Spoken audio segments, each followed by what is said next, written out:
All right, I want to thank everybody for coming to the Adapting to the New Normal webinar from the Taunton Area Chamber of Commerce in coordination with our SCORE chapter. And our mediator today is John Gajat. He is our local branch manager at SCORE. And when we hopefully do emerge into the wild, you'll be able to meet with them at our office, 6 Pleasant Street in Taunton, and they do free career counseling. And John's been with SCORE for 4 years, and we're very proud to say that our chapter is one of the best in southeastern Massachusetts. And I'll let you take it away, John. Thanks, Christine. Thanks everyone for actually attending this little Zoom conference. We thought it would be good to put together and offer this conference to folks so that you could have an opportunity to hear from people from different walks of life, different business professionals, share their thoughts and knowledge about what they would be, considering best practices when we go back to work, right? So, and what you could be doing now to prepare for that. If I might take a minute, I'd just like to introduce a little bit about SCORE and the SCORE organization. I'm not sure how many folks have ever heard of SCORE, but we're an organization that has 100,000 volunteers, 10,000 volunteers, pardon me, across the country in 300 chapters. And we're funded under a cooperative agreement by the SBA. We're considered an SBA resource partner. We're a bunch of volunteers. The SCORE counselors are not compensated. We volunteer our time to help small businesses be successful. So our main goal is counseling and also education. So we also offer workshops, some of them free, some of them small charge, on a number of different topics to help small businesses thrive. In southeastern Massachusetts, the SCORE organization here has 7 offices. We're in Brockton, we're in Quincy, we're in Plymouth, we're in Taunton, we're in Rockland, we're in Norwood, and we're in Mansfield. So we're a fairly large chapter. We have 45 counselors, and we're proud of the work that we do. So what I'd like to do next now is introduce the panelists, and we have 5 panelists with us today. The first is Danny Sapir, and he's an experienced marketing executive with over 25 years managing business units in the high-tech industry. He's got extensive marketing and product marketing and development experience, and is also very experienced in distribution and alliance development. So that's Danny. And he'll be talking, his focus will be a lot around marketing and what you can be doing now to prepare for when your business opens back up. We also have on with us Michael Basanti. He's a owner and operator of a number of restaurants throughout his career. And he has not only, restaurant and hospitality experience, but he's also, been, very highly experienced in operations. And so when we think about, what do we have to do to prepare our workplace for folks to come back? And not only, our workplace, but if we also have a restaurant or other type of hospitality business, how do we prepare that space to bring in our clients? So Michael will talk from that perspective. We also have Ken Rogers. Ken's an experienced finance professional. And so he understands the whole flow of order to cash management, financial analysis, treasury management, and financial processes. So he's going to talk a little bit about the financial aspects of what you might want to be thinking about in preparing your opening. Then we have Peter Smith. Peter worked 35 or so years in the flow control industry with sales and operations. He is, again, an operations and manufacturing guy, so he can talk to operations and manufacturing and maybe what you might be thinking of or want to be thinking of when you open your manufacturing plant back up, if you've had to close it down because it's maybe not essential. And then we have James Stoffel, and James is a IT professional. He's been in the IT business for over 30 years. He's been in a number of technology companies and a large, Fortune 500 companies as well. So he'll be talking a little bit about what you might want to be thinking about in terms of back office, IT things that you might want to think about, or upgrades that you might want to think about when you reopen. So the way we thought we would do this is I would, now that I've introduced the different panelists, we'll have the panelists, each one go through their areas of expertise and the information that they want to provide. And then once we do that whole round circle, we'll open it up to some questions and comments. And with that, how about if we start with Danny, and take it away, Danny. Let me unmute you. I gotta find you.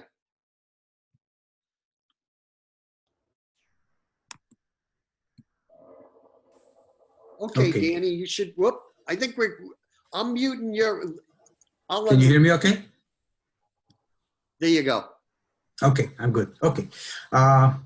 Okay, well, again, like John stated, my main background, most recently actually, has been in social media and leveraging social media for marketing purposes. So one of the key aspects that you can expect when trying to relaunch your small business is really, how do I get on the radar screen of consumers and customers as quickly as possible? Now, some of you might think, well, I need to reinvent my business. It's been a while. I've been shut down. I need to go through some branding activities and so on and so forth. True, you can do all those things, but it's time consuming. It takes a lot of work. And what I would recommend initially is really to focus on things that would have immediate effect, will be low cost or no cost at all, and will be local to where your business is. Now, again, the focus that I would like to maintain, is really on local marketing and leveraging existing social media tools that can get you promoted, if you will, and get the word out, to the local community. Now, to that effect, we can use three aspects of social media. One of them is Google My Business. Again, it's very localized. It has the ability to do posting. You can do Google posts that would be shown on maps or on the sidebars when you do the Google search immediately, so people can find you. Chances are that, as things open up, most people are going to be using Google searches than actually using Facebook to search for businesses.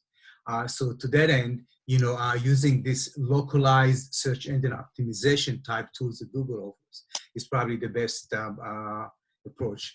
Another thing that you can do is actually create short form videos. Now, short form videos can be placed in Google posting. Now, short-term videos are really anywhere from, let's say, 5 to 15, maybe 20-second type videos that you can do on your iPhone, introducing yourself, promoting your business, any kind of promotion, discounts, this type of thing that you can post very quickly. And it's really easy to do. You don't need to be a photographer, just use your iPhone, load it. And it's very easy to get on Google My Business if you haven't done so. I mean, you can very quickly, you have to have a Gmail account to start with. And by the way, this is going to be part of a webinar that we are putting in place for probably around mid to late May to talk in much more detail and offer tutorials actually on this topic, that as well as a whole bunch of information, on human resource management, and all the best practices that you can adopt. I'm going to stop right here, and I would like you to ask me questions actually on what it is that you can do, what's your business, and then I'll try to respond to it. Is that okay, John? Sure. Yep. Good. So does anybody have a question for Danny regarding, marketing and sales and social media? I have a comment, maybe rather than a question. Sure. So social media is really how I've grown my business since 2010. And we all know social media changes at least every 6 months so that they can keep reinventing themselves. Danny, I'm sure you're very aware of that. There has been some things that I've done to really help myself find my metrics, because I'm a numbers person. I really want to see, is my effort coming back to me? So one of the things that that I do is I follow my Alexa ranking. Alexa.com is owned by Google, and she was invented 20 years ago with the website. And that way you can see where your website is ranking, what type of flow you have, and also what kind of visitors that you're getting. And especially what Danny's saying, being able to look at your Google Analytics. I don't know about any other business owners, but the first thing we ask is how you heard about us. That has been crucial to my advertising budget, so I know where to put my money. And as my business has grown, I've kind of stepped away from the back end of it and probably gotten more confused, to be quite honest, that I've actually hired someone to help with my Facebook ads. And I finally found someone that actually gets back to me in an email, and a real person, and gives real great good advice about where I'm actually spending my money and what that looks like. And even though we're closed, we decided to stop that. But I think that it's so important to also see, what Danny's saying for social media, it is about right now the personal connection. We stopped our entire social media campaign that we had been working on for 3 to 4 months, and stopped it completely just to bring more personalized approaches, highlighting our staff, talking more about behind the scenes. We're not putting products out there. Also getting my products online. That was going to be 2021's project. And so we're trying to adapt as quickly as we can. So Danny, I think that one of the questions I would have is, even though we're doing all this, even though we're trying to pay attention to what our followers are doing, because we're seeing in social media, the uptick is at 40%, 40% uptick. So that is where your people are at. How to connect with online where it's effective, but you're not putting so much stuff out that people aren't paying attention. Does that make sense? I think so. Now, when you say online, let's really focus on the specific platforms that you are leveraging. I presume Facebook is probably the main platform. Is that correct? Facebook and Instagram, and they're completely different beasts. We don't actually get clientele from Instagram, but we get good business partnerships and leads for working with bigger companies in Instagram, but not on Facebook. Yeah, and I do agree. There are two different platforms that are just, the same ownership, but I absolutely agree. I mean, but for local type reach out, do you use Google My Business? Do you use the Google Posts? Okay, so you do everything. I mean, everything you've just said is precisely what every business should engage in. By the way, what's your business? I own Relaxation Works Spa. And we're in Raynham, Mass. I see. Okay, so that's not something that can be delivered, right? So you have to. The products can be delivered. I Oh, you also do? am a skincare formulator. So Oh, I okay. make pretty much all the products that we sell in our spa boutique. And then I subsidize with other low cost items. Yeah. Okay, great. Again, you are really doing everything the right way. In terms of being overly exposed, again, I'm not quite sure if you can be on social. Listen, I mean, you can always put too much out there in terms of advertising or posting, and if you're on Instagram in terms of stories and so on and so forth. I mean, if you use it 3 to 4 times a week in terms of refreshing posting, and as you well know, content is absolutely king when it comes to social media, and not only on social media platforms, but also on your website. Yeah. You know, refreshing all the content and really maintaining your website with fresh content, so the search engine optimization, I mean, can find you. You know, again, for those who need sort of a crash course in online marketing, let me just briefly highlight search engine optimization is really how the results appear when you use a search engine, primarily Google. You know, that's number one. And if and there are a number of factors that impact your ranking. Now you also have search engine marketing. You know, that's primarily in the form of Google Ads. I mean, you can. That's what you do. All the keywords and what they do. And again, it appears on the right hand side of the screen. And of course, you've got the Google My Business and Google Posting. So those really are the platforms, if you will, that you can leverage in terms of promoting your business. Now, does that make sense to everyone? Makes sense to me. I think maybe just some feedback on that. It's great to put the money out there in the advertisement, but if you truly don't know your numbers, then you don't know if it's effective or not. So for example, for us, I don't do Google ads because we get an average of a new client one client a day. So we get an average of 30 new clients a month. Wow. So, and that's without doing any Google ads and just SEO on our website. And so it's not worth me putting money into that, but it's definitely worth me putting money into my Facebook ads where we get such a lower conversion rate. You only know that because of your numbers. And a lot of business owners don't pay attention to the second half of that. And I see them just, you know, throwing money away sometimes because you think you're getting it, but in reality, how do you keep the checks and balances in place if you're not checking up on that second part of that? I'm not quite sure I follow, but if you are getting the business and the conversion from let's say Facebook advertising, then you probably don't need to put ads on Google, and select keywords. I mean, you do this just to maintain a good balance. That's what I would advise. But otherwise, if you are doing well, why should you spend your money on Google ads?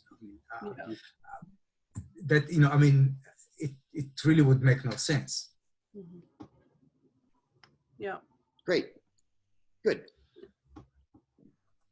Okay, should we will have a question and answer period later on, I was thinking, but okay. if anybody else has another question for Danny, if not, we could move on to Michael. Does anybody else have a question for Danny? Yes, go ahead, Sue. I don't hear anything. Yep. Okay, am I unmuted? There you go. Great. So thank you for the Google information and the Facebook. I've been a big fan of the Relaxation Works for a while, and I see their ads a lot. For my organization, Seed, hopefully a lot of you are familiar, we use LinkedIn quite a bit and the Facebook page, but I'm trying to get our LinkedIn presence with more followers. It's not a big following right now, so what I do is I tend to share from my personal LinkedIn when Seed shares something.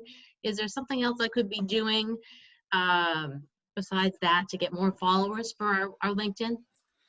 Are you familiar with LinkedIn showcase pages? No.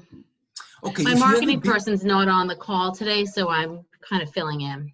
okay, take some notes, showcase pages. If you have a business account over there, on the main screen, it would, I think there's a drop-down menu that can display showcase pages. Now, what showcase pages are on LinkedIn is really like a mini website that you can put a lot of content, lengthy content, such as documents. And if you have a blog, you can list it there, and so on and so forth. So that, that gives you a lot of exposure.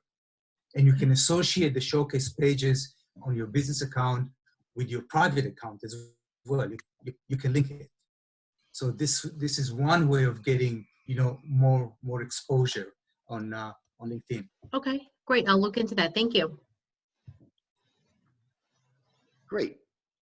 Does anybody else have any more questions? Okay, then let's turn it over to Michael. Michael, as I said, has quite a bit of hospitality industry, restaurant industry business. Take it away, Michael. Great. Thanks, Evra. Thank you very much, John. Can everyone hear me okay? Good. Yes. I was having some technical issues earlier. I'd love to try and do a quick screen share if I don't see the little button for me to do that here. It might not be there. All right. I'll just, I'll go off my notes. So thanks everyone. I hope everyone is healthy and is happy as can be, given everything that has been going on.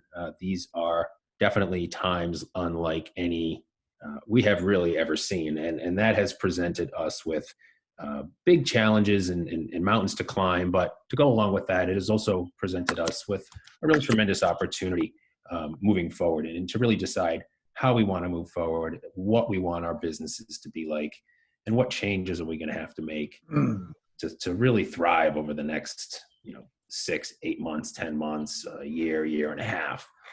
There's still a lot of uncertainty out there.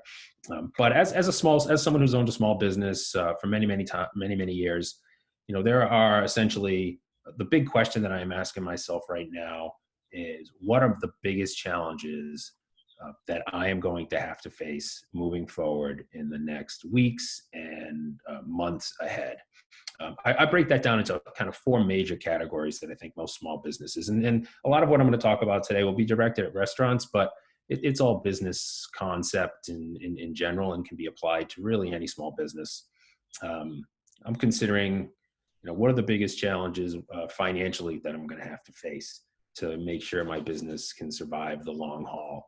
What are staffing and HR challenges that I'm going to have to face? And how do I position myself to retain the talent that I had on my team and attract new talent? What are the operational changes? Those are going to be some of the biggest challenges that I think we face as small business owners. What was a normal day 2 months ago is going to look very different as we move forward in the coming weeks and months. And then what marketing and messaging do I really want to focus on, and how do I get that story out there to my customers to make them feel safe, but not fearful. So as far and I'm sure some other folks on the call are going to talk about finances. We're looking at a new business model right now, and I think everything that we were used to before is going to be significantly different now. So as a small business owner, one of the things that I'm going to ask myself is how is my revenue going to change? What is my income statement going to look like moving forward? And really diving into what my numbers are with regard to my income statement and my cash flow. What's the timeline going to be? How long is it going to take me to get back to my break even based on what this new normal is? And I think it's very important to know your numbers. I've heard a lot of stories and I've read a lot about people who rely heavily on their accountants or heavily on their bookkeepers. And I think it's in this time, it's very important for small business owners to really, really know your numbers, know your AR, know your accounts payable, know your cash flow, and really communicate with your vendors and your customers as far as accounts payable and accounts receivable, and as that transfers into your cash flow. Another important part as far as staffing and HR goes is the leadership aspect. And as a small business owner, we all wear lots of different hats throughout the course of the day. Crisis demands leadership, and I think it's very, very important for small business owners to realize that the role that they had in their business prior to the crisis may be somewhat different moving forward. One of the things that I feel is important to start to think about moving forward is to incorporate transparency into your business with regard to how you communicate with your staff.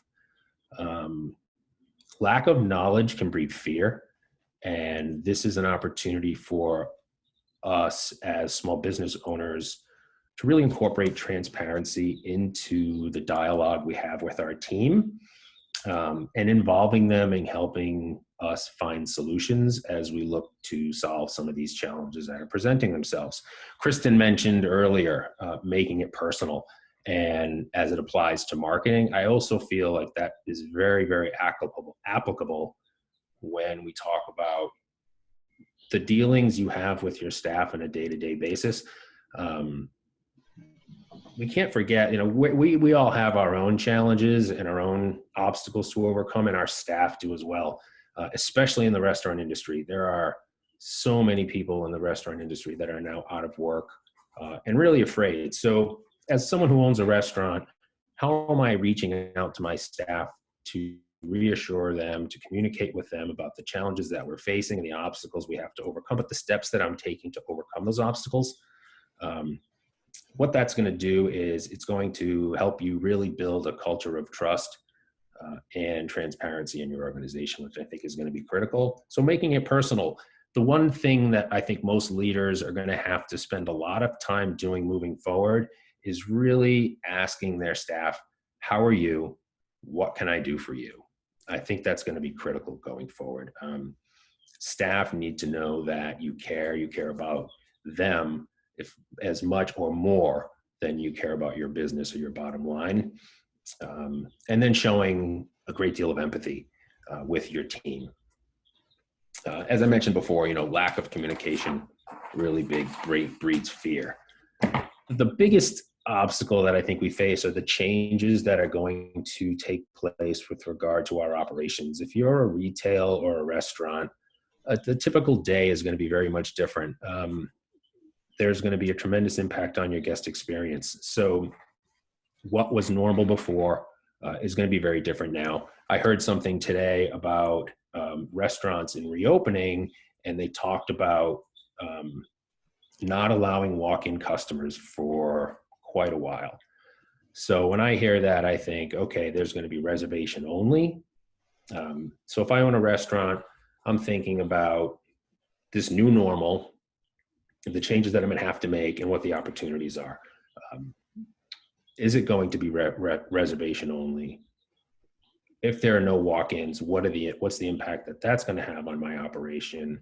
And then what opportunities do I have to develop other revenue streams, catering, curbside, online ordering, and that applies for retail as well. And outdoor dining, I think, could be another big opportunity for a lot of restaurants. So what are the impacts going to be, and what impact is social distancing going to have on my operation? If I own a retail outlet and they're only allowing 3 customers, 4 or 5, of a significantly less amount of customers into my space now moving forward, what are those impacts going to be, and how does that then transfer over to the financial performance of my business? Retail, some opportunities I think that present themselves are special hours, appointments. There's a watch shop down the street here and in Sharon, and I was really surprised to see that they had closed. And I looked at that and I thought, well, there's some opportunities there. So, what about offering to pick people's watches up, to drop people's watches off, to set appointments so you only have one person in your store? And then how do you handle online payments moving forward? And how are those all going to impact your business? And then lastly, just to talk real briefly about marketing, I think it's important now to communicate safety to the customer, to your product, to your facility, and to your team, and how you tell that story to your guests through your marketing is going to be critical. How do you spread the message on the operational changes that you're making and you plan on making to your business? What is your web and social media presence going to be? I've noticed a lot of websites that when you go online, the first thing you see is a little bar across the top that talks about, the different steps we're taking as a business with regard to COVID-19 and the different challenges that's facing. So are your customers aware of the changes your business has had to make and what their experience is going to be? And how do you tell that story through creative, fun, upbeat marketing, being very careful not to be, too reckless along those lines. So, that's all I wanted to share. I don't know if you wanted to have questions now or if you wanted to move the questions towards the end, John. It's up to folks. If someone has a good question, a quick question for Michael, go ahead. Feel free to shoot away.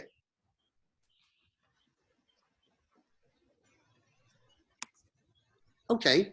So then let's go next, and we'll hear from Ken. Ken Rogers, our finance guy. Hi, Ken. Good afternoon, everybody. Can everybody hear me all right? Yep, I can hear you. Okay, good. Hey, John, is there any chance you can help me share my screen? Can you? I was looking for. Allocate a sharing function to me. Yeah, well, I was looking for that, and I am not sure how to do that. I don't know. Outside of making you a host, I just don't know how. That's fine. That's fine. I can walk through it. I was hoping to kind of share a pictorial view of what I'm talking about. But I'll go over quickly. I know that I've got 4 or 5 points. I'll try to make them brief. I think in this troubled world, I think economics tends to either be the first thing we think of or the first thing we want to forget about. I know that typically when we're faced with these kinds of challenges, it's easy to either put your head in the sand and kind of forget that the real world is going to continue to move on, or to be in a position to take some proactive measurements. Now, and being in finance for 40-something years, I can tell you that it never pays off to put your head in the sand when it's with respect to your finances. So one of the things I really want to chat about is whether or not people have had an opportunity to, apply for the EIDL and the PPP loans. At this point, both of those funds are out of money. The $10,000 grant that was part of the EIDL function is also depleted. We're hopeful that within, I don't know, maybe a few days, maybe by the close of business today, who knows, that there'll be an additional Congress-approved funding for $250 or more billion. However, the word on the street is as soon as that's released, it's going to be gobbled up. So my comments to everybody on this call and anybody else who happens to hear these details is that get in line right away. When you start to process, if you haven't processed an application, the minute you hear about the EIDL loans and the PPPs going back up online, get in line right away. I don't care if that's 2 o'clock in the morning. I would really pay close attention to this. These loans, these non-capital but expense-bearing loans will be critical lifelines to those businesses that are going to rely on 1, 2, or 3 months worth of liquidity in order to keep their operations moving. So be proactive about that, number one. Number two, a lot of people don't necessarily realize that, when it comes to some of these, especially the EIDL loans or any kind of disaster loan, it's really important to know where you stand, not just where you are financially. Anybody here know what their business credit is? Has anybody ever checked their Dun & Bradstreet report? Does anybody know what their personal credit is? I'm willing to bet that most owners know their personal credit, but I'm also willing to bet that most owners do not know where their business credit lies. It's kind of important to recognize that. So I would recommend that everybody spend some time. It might be worth the while to spend a few dollars to go buy your business information report. That's your Dun & Bradstreet BIR, B as in business, I, information, R report.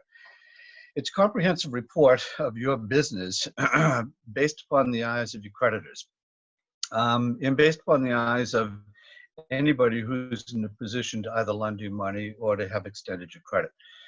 So I would give that some consideration. There's a fair amount of detail on anyone's business, and you can sort of look at your own business with an objective perspective. So check your credit. Almost more important than that, though, and I want to spend a few minutes on this, is to shore up your budget. So the way finance people look at budgets is essentially we tend to cast a budget in concrete. Once you've created a budget, that's your budget.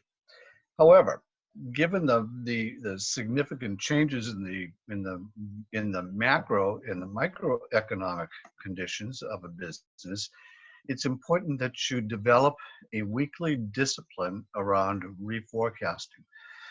So listening to Danny and Michael talk about, expenditures and advertising and capturing your costs and recognizing revenues, that's going to change weekly. And as you get up and running, it's going to be more and more important that you're able to stay on top of those details. So my recommendation is that if you have a budget, keep it, don't change it, but put a column or 2 or 3 or 4 or 10 next to your budgets, capturing what your expectations are on either weekly revenues and expenses, so that you can see the progress that you're making or not making, as the case may be, in achieving your goals. You can't. There's an old saying that you'll never achieve your goal if you don't measure it. You don't know what you're actually looking to achieve unless you're able to capture those details. So put your finance cap on and consider developing a discipline around reforecasting. And much more can be said about that, but I'll leave that. If you're interested, we can certainly more than happy to have some one-on-one sessions with clients with respect to counseling and developing budgets and forecasts. Perform what-if analysis. Look for your best and worst case scenarios in those cases. Lastly, I just want to talk about thinking about really what I would call your best and worst cases. And what if you had to make some very tough choices from a financial perspective in order to stay competitive once the markets open back up? So we have these these two axes that we evaluate in a finance community, and it's really called liquidity and criticality. And if you think about what it is that you need to live, you need to survive in a competitive market, and you need to think about whether or not you have something that's very liquid or very unliquid that you could liquidate in terms of staying competitive and staying in business, then it's really a scale. It's a grid. It's a grid with the horizontal axis being those assets that are most liquid to least liquid, and a vertical axis being those assets that are least critical to most critical. Now, what I will do is I'll share this because it's really hard to explain this, without having the use of some visuals. I'd be happy to share this chart with everybody on the call. I really would like everyone on the call to take a very close look at this chart and think about where your assets lay in the context of this chart. I think it'll be obvious when you see it, what I'm referring to. It's probably very obtuse and not obvious right now because you can't see what I'm looking at. But I will share this detail, John. I'll get this off to you so that you can maybe share it with the rest of the group, Sure. and we can you can develop these kind of disciplines I think that are necessary in going forward. Stay optimistic. Look for every opportunity. Um, don't simply because you think you can't do something. Don't dismiss it. Lastly, in terms of financing itself, and I know this is a tough thing to say because many people don't want to hear it, but consider, if you must, in order to stay operational and in business, consider subordinating or divesting some or part of your ownership in terms of swapping that for capital. I know that's unpopular from many business owners' perspective. They don't necessarily want to hear, gee, I've got to sell 30% of my business to stay in business. But be creative. Don't necessarily give up simply because that's something that you don't want to or prefer to do. Mhm. We live in extraordinary times right now, and we have to take extraordinary measures to make sure that our survival rate is strong and that we're in a position to go forward with a strong business model. So, I encourage all of my clients and everybody on this call to always consider the possibility of asking for help, and asking for help sometimes as friends, families, colleagues, business associates, people that you met in the past that might have an interest in your business. If you think that's the case and you think there's an opportunity there, explore. That's about all I have. I'm happy to share this detail again with you, John, and you can share this with the rest of the group today. Will do. Thank you very much, Ken. Does anybody have any questions for Ken? Well, I do. John, I'm sorry. Sorry, John. You cut out. You cut out. I didn't hear you there. Say again. So sure, sorry. I do have a question. I've been thinking about the new normal when it comes to specifically bars and restaurants, and how I've heard or read that many places will have their occupancy reduced significantly, maybe down to 25% occupancy. Yeah. And that means every other bar stool is missing, every other table might not be set. And so that probably has a significant impact on revenues, right? Oh, definitely. Yeah. Not only in revenues, but it's in Michael can speak to this very well, but if you think about the cost associated with servicing any one particular person sitting at that bar stool. Obviously, if you have 20 people sitting at a bar stool and you've got one bartender, well, that bartender is spread out over the cost of 20 people servicing revenues. If there are 10, well, didn't your cost of goods sold just go up? And the answer is yes, it did, because in fact, proportional to your reduction in revenues. So there is a real significant impact on what Michael mentioned earlier, which was really the break even. Everybody's going to need to reassess what their break evens are in order to be able to determine what kind of staff they need and can afford, and what kind of potential revenues they can service. If all of a sudden, and it's so the analogy I like to use, John, it's an old one, by the way, but think of it, it's a good one. It's servicing the airline business. If it costs me, and I'll just make up arbitrary numbers, if it costs me $500,000 to put an airplane in the sky from Boston to Los Angeles, and I'm only going to earn $400,000, then really why would I want to fly that airplane? Well, there's a lot of reasons why you would, but the reality is, if I have to sell every other seat on my airline at a discounted rate in order to break even, then aren't I going to do that? The airline industry for many, many years has recognized the reality of what they call either the full or the unfull tin can. And I think the expectation that all of the businesses are going to have a very similar notion about how to deal with that very straightforward economic principle, which is I have to be in a position to sell one more unit more than my break even. Otherwise, why would I be in business? And it's a tough practicality, I think, to have to digest. But I think at the end of the day, we're all going to have to learn how to deal with that, and we're going to have to adopt those philosophies that the airlines have had for many, many years. Yeah, great. Thanks, Ken. Good. Thank you. And now Peter. Peter, our operations guy. What would you like to share? Hey, John, just testing. Can you hear me okay? Yep. Great, thanks.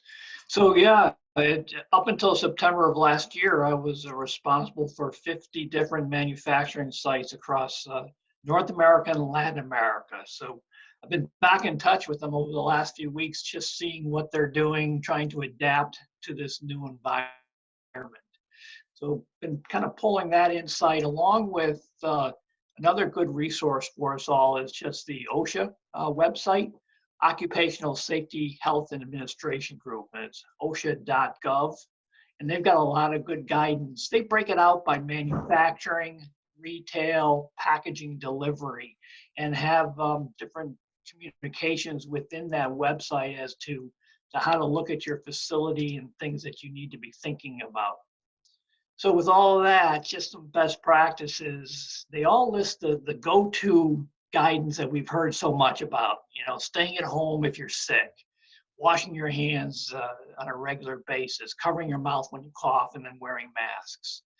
But then when you look at the OSHA guidance, you talk with what are some of the best practices that people are starting to think about and implement, there's a lot of discussion around just flexible work hours for office and manufacturing people. We've got some sites that have just gone to 10-hour shifts, 4 days a week, just to limit the amount of time people are, the number of days that they're in the office. If they're doing overtime during the week and closing the facilities on weekends to be able to do cleaning. We're also seeing a lot of just shifting of start times. So having some of your workforce come in at 5 or 6 in the morning, others come in at 9 or 10 or maybe even noontime, just to even out the number of people that are in the office space at any given time. And then also just doing things like staggering breaks and lunch. So instead of having high concentration of people gathering in a lunchroom or a break room, you're spreading that out over a period of time or over different times during the day. And then clearly what we're all hearing a lot about is just work from home versus working at the office. And some facilities, some companies are able to stagger the workforce where 1 week they're working from home, the next week they're working in the office if they need to have, you know, a workforce presence within the office. Do they need everybody that's there, or can they split that and have some work 1 week in the office and the next week from home? So all things to kind of think about. And then obviously a lot of work is going to be done around looking at the ergonomics of the workspace and really taking a hard look at your layout. And can barriers be used in manufacturing facilities, putting plastic barriers between work areas, and spread out your workforce more than you're spreading it out today. Without a doubt, you want to implement really good cleaning procedures in your facility.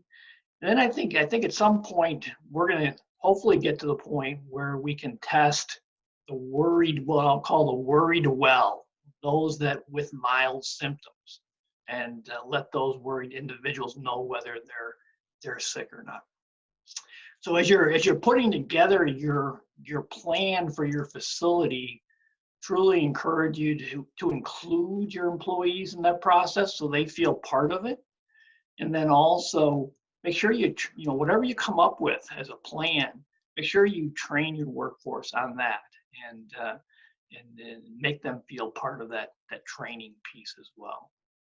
So as some of the others have mentioned, it's important, I think, at this time, leadership has got to include empathy and compassion for your workforce more than than ever before. You know, a lot of our employees, some of our workforce aren't concerned and ready to go and get back to work, while others are scared and really fear what's ahead. So we've got to understand the differences with our personnel and adapt to those different needs. Without a doubt, now's the time to lead by example and also make sure we're doing the right thing. Make sure we're doing the right thing for the company and for society, and putting our employees first. And then I think also we've got to make sure that we're providing hope and encouragement for our workforce. Make sure we're trying to find the silver lining and figure out how we can make things better. If you listen to Andrew Cuomo on some of his press conferences, he talks about the tragic event of 9/11 and all the great things that actually came from that, and how we got better as a result of that tragedy. So I think we all have to think about how we can make things better in our companies as a result of what's happening today. Just briefly, a couple of other topics on retail workers. You know, I think retail workers, cleaning procedures are really important. Sensible social distancing is really important. You look at what I see today as far as, you know, the process of demarcating 6 feet with floor tape. We see that in grocery stores, you know, at the checkout line and at different counters. Look at the lanes going one way, you know, putting one-way arrows down the lanes, the use of plexiglass, and then I'm watching cashiers actually wipe down the keypad and for the credit card machine, and then also doing that for the pen too. As you sign it, they immediately wipe it down. One of the best practices I'm seeing as far as the restaurant business, we've got a restaurant that you call in your order, you give them your credit card information over the phone. You get to the restaurant to pick up your takeout, you call them and they bring it out to your car. So kind of thinking of different models as far as that's concerned, I think it'll be something we ought to consider. As far as the package delivery business, I think making sure that our delivery personnel are minimizing their contact interaction with customers. You know, I think I got a package from Amazon last night and immediately got an email from them that my package had arrived. So thinking of unique ways of interacting with our customers around package delivery. So those are some of the best practices. I'm sure there'll be many more coming out as we go forward, but just some things to think about. Yeah. Well, thank you, Peter. Does anybody have any questions for Peter? So far, so good. Okay, we'll move on. Thank you, Peter. Move on to James. James is our I have a question. I'm IT. sorry. Oh, go ahead. Go ahead. Peter, it sounds like you may or may not have this answer, but I'm trying to figure out where to source the acrylic barrier for our retail desk. Do you have any idea of a place that we can reach out to get that? Can you get that at Home Depot or? Yeah, that's a good question. I don't have any guidance on that. I don't know if anybody else on the call's I can had answer some that. experience. Yes, Home Depot has that, and so doesn't Lowe's. Okay. Thank you. I just kind of wanted to talk about what Peter talked about keeping your employees involved. I did a report years ago in college, and I talked to a gentleman that was at UMass at the time.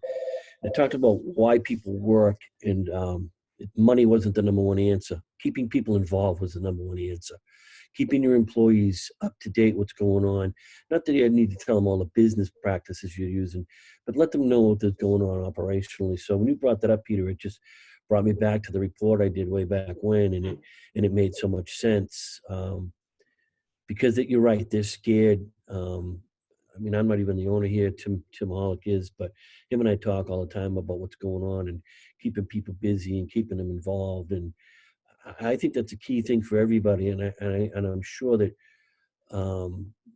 Michael, in the restaurant business, that's huge because these people are really scared right now. They don't make a ton of money. The money they make is every penny counts. So let them know what you're doing, and I think that's very important. Thanks again for that. Thank you. Yep, great. Okay, so sorry, James. Go ahead. Thank you, everybody. Appreciate your time being spent here. So again, technology is foremost. My background is I've done technology for Fortune 500 companies, as well as for small businesses, and as well as my own consulting company for over 11 years. So what I'm seeing right now is a myriad of needs that are changing every day. I'm seeing it both from a small business perspective, as well as even in the educational. So in the higher ed, for example, as you probably heard, you're having online classes. So colleges immediately, most of them has some form of online or hybrid scenario. Businesses really should probably, if they haven't already started institute, they should be. It allows you to give a little sense of what I would call calmness to individuals, knowing that they don't have to sit in a conference room, 1 foot from each other at a conference table. What does that mean, though? So the question always comes up is, do your employees have the wherewithal as well as the equipment to do meetings? If their laptop or home computer, for the most part, is, we'll say, no older than 5 years, for the most part, and they can just go out to on Amazon or Staples or Office Max when they open up again and order a typical $30 Logitech camera, that'll be fine. Most cases, a Zoom meeting, you really don't have to have video. Really, it's just audio. And then the other question too is, from a technology standpoint, how much of a Zoom meeting can you just transfer into an email to quickly get the answers necessary to necessitate the decision-making process? More times than not, you'll be in a conference call or a meeting and you'll realize 30 minutes of this could have just been simply answered in an email. So reevaluate the process and that flow, so you're not utilizing the technology in a wasteful way, so to speak. The question too also becomes, bear in mind, is when you have more people working from home, you have individuals such as myself sharing internet, not just in my house, but along that street here is Comcast. And every other person living on the street is sharing that internet. So yes, I'm paying for X amount of bandwidth to be home and working from home, but at the same time, the demand will also kind of trump my request because other people are also working from home. And half that families are also on Netflix, Amazon Prime, and that just chews up bandwidth as well. So you get intermittent stuff. So you could say, okay, maybe to help them work from home, maybe they have, so say for example, they have Comcast, and I'm just gonna use them, just RCN and all that. Maybe they have a small package that's maybe $25 a month on the internet package, not the cable, just internet. It's $25. Well, for an extra, and that's roughly around $30. For an extra $5, $10, they can go from 25 megabits download to 100. So maybe it's not that more expensive for you to get an employee feeling a little safer by spending an extra $10, $15 a month stipend for them to work from home. So if you need someone who's more dynamic, maybe they're your IT person. Maybe they have to do a lot of remoting in to work on the servers or work on all the different desktops to keep them up to date with the security patches. Maybe they need a little bit more bandwidth. Well, it slowly starts to go up around 50, 60. But the well-being of their conscious, their persona feeling safe, that's intangible. You can't put a price on that. I mean, HR will tell you, you can't force people to come to work if they do not feel safe. So how can you best utilize the technology? There is a cost to that, but having Zoom, Skype, using utilities like WebEx, using remote desktop utilities like VNC, TeamViewer and stuff, those work very well. I mean, they're true and tried technologies, and there's minimal cost from a bigger picture perspective. The other question too is through this whole dilemma. Well, just one more actually. The other thing too is if you're trying to improve technology from a home-based perspective, it's also sometimes easier to have someone who's going to do a lot of remoting in, instead of them being in their house using wireless to remote in through a Zoom meeting or to work on their computer at home. Because I have friends and family and other business associates that are remoting from home and they're using, for example, Cisco WebEx. Well, it's better to not be on wireless, but to be on wired, because connected wired to a Cat6 cable connected directly to your laptop computer has a specific amount of bandwidth always dedicated to that connection. Whereas wireless, if you're in your family environment and you have one more person or three more people all on wireless. So initially the first person, I'm just showing a camera, one person on wireless gets all of the wireless. Someone jumps onto the wireless, now you get half. A third person gets onto the wireless, it's split into thirds. So it degrades your experience trying to get something accomplished if you're remoting in through Zoom or remoting into a particular desktop process. So if you can connect your laptop, desktop physically to your router, it improves your experience from working from home drastically. And obviously from a security standpoint, because I've done security for over 10 years, cybersecurity, wireless, you can always break into wireless. So if you're doing financials and stuff, if you do it on the wired, no one can hack into your wireless because you're on the wired, not the wireless. So kind of minimizes that in that respect. The thing too we're seeing is companies are coming out of this wondering, wow, I've got a 5,000 square foot office space, and now being able to remote in with my staff, I can allocate some of that, maybe I'm spending, we'll say $5,000 a month rent. Well, maybe I can reduce my office space costs by going to a smaller office, because now I can virtualize my phone. You can take that phone number that went to your office and you can put it up into the cloud, use Ring Central or something to that effect.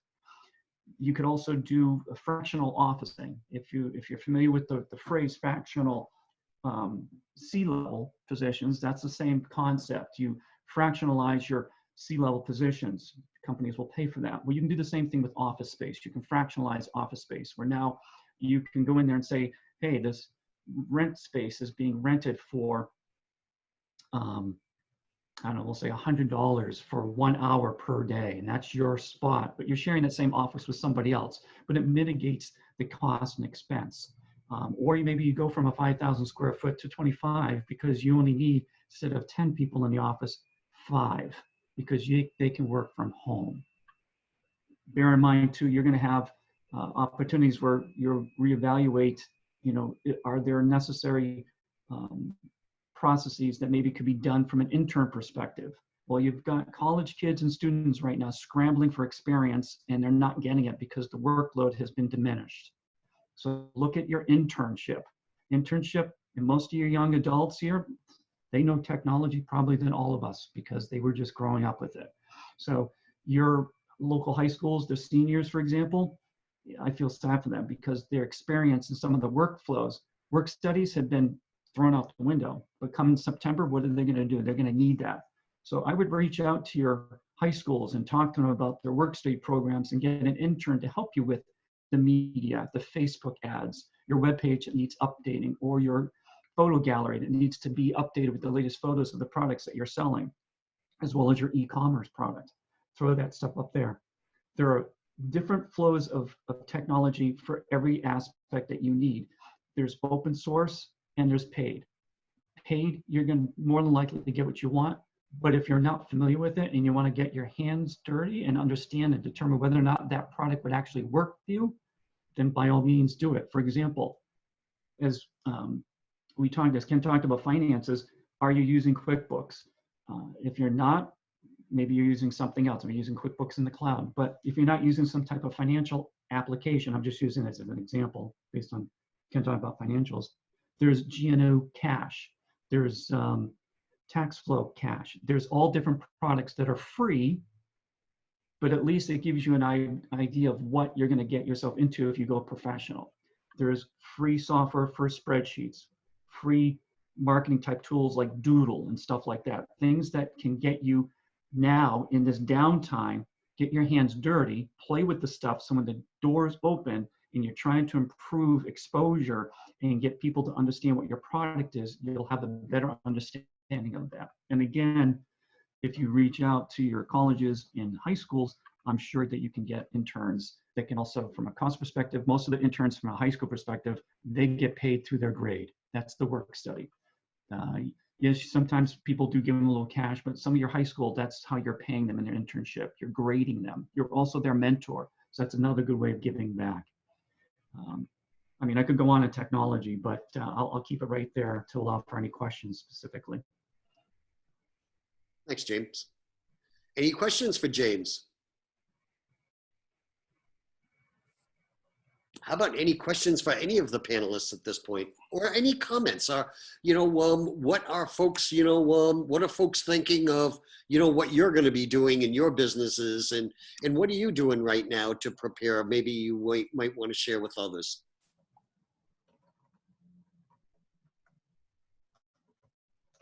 I have something to add, but I don't want to take up. I would like someone else to speak if someone else has something to add. Anyone? No? Okay. You can chime in whenever then. So we have actually started, well, I own a massage therapy practice and spa, so our work is very close. So we had our staff Zoom call last night about our cleaning protocol that we're setting in place, which includes changing clothing in between every client, getting rid of blankets and using towels instead, looking at using face shields and eyewear, especially for facials and things like that, wiping down high point surfaces, things like that. So we're really putting together as much as we can, stopping, not having people be able to come in and shop, and doing curbside contactless pickup. Other than that, I'm still unsure of if even that's enough. I feel like we are doing the best in an impossible situation. And I'm not trying to be a Debbie Downer about that, but I just don't know, how much cleaning and things that we can do when my staff are just so close. We can't maintain a 6-foot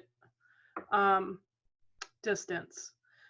I can have less people and I can stagger people, and thank God we have 2 levels that I can, put clients in 2 levels of a building. But, I think that we have a great plan for what's coming. But I'm still kind of a little bit unsure, and I'm hearing what we're saying about the restaurant industry, seating every couple of seats away. And I'm just trying to think of well, how do we do that in such a close-knit atmosphere?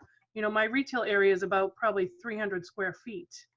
So I just wanted to. Well, Kristen, is your concern, interaction between your client and your employee, or client? What do you think is the biggest concern? Client employee, because I feel like I can control the client to client, because that's a scheduling issue and we can stagger that, no problem. But, my clients are going to have to work very closely with these people, and I'm concerned for them. I'm really concerned for them. if I may, I just point out, it's a concern even in, for example, on the higher ed side. So right now through the website, Massachusetts website, I mean, we're talking about students that stay on campus.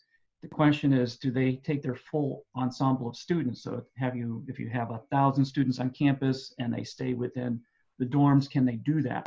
Well, the question is, you can't maintain that 6-foot distance in a dorm. So what ends up happening, you can take half of those, because now your 2 student dorm rooms now being occupied by 1, but there's a cost perspective because now you've lost some money in there. So there's a give and take.